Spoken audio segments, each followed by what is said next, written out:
Aziz Abu Sarah, Director of Middle East Projects at George Mason University, joins us now. Aziz, thanks for joining us.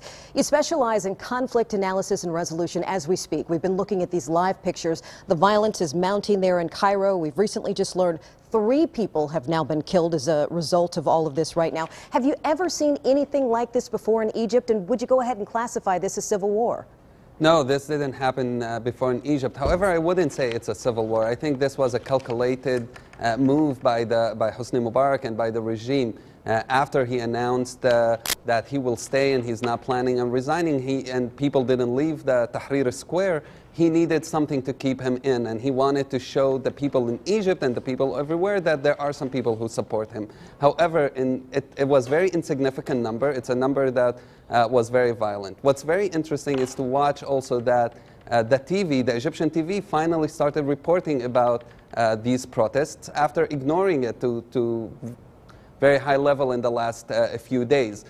It wanted to report to show that these protests can show chaos in the area and it's uncontrolled and therefore it should be stopped and crushed. I've talked to a lot of people who I know in Egypt in the last 24 hours who say this is an impression that a lot of Egyptians might start getting because of these reports. Also, the internet finally is back, and it's very interesting to see the timing of returning the internet and of reporting on these incidents. Indeed it is. It's incredibly ironic, though. Let's talk a little bit about Mubarak agreed, of course, not to run in his statement yesterday, still very defiant in that speech.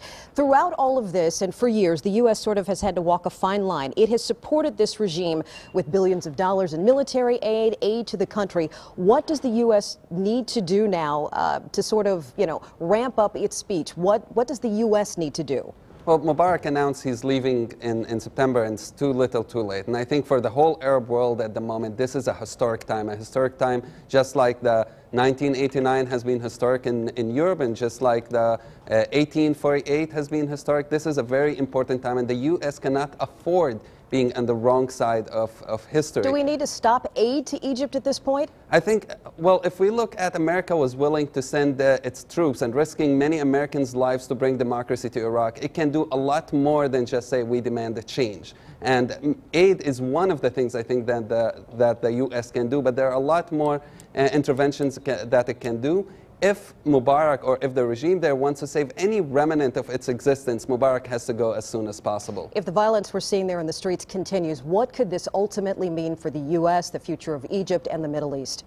Well, the violence will continue probably until Mubarak leaves, and the opposition has said that this Friday will be the main day to take Mubarak out and to push him out of the country. And so we have to watch what happens this Friday. For the U.S., I think it needs to increase its pressure on Egypt. It has to work together with other Western countries, including Israel, to assure them that a change in Egypt is not against the interest of America, it's not against the interest of the West or the interest of Israel. It's the opposite. It's in everybody's interest to have a democratic country there. Aziz Abu Sarah, Director of Middle East Projects at George Mason University. Thanks so much for joining us.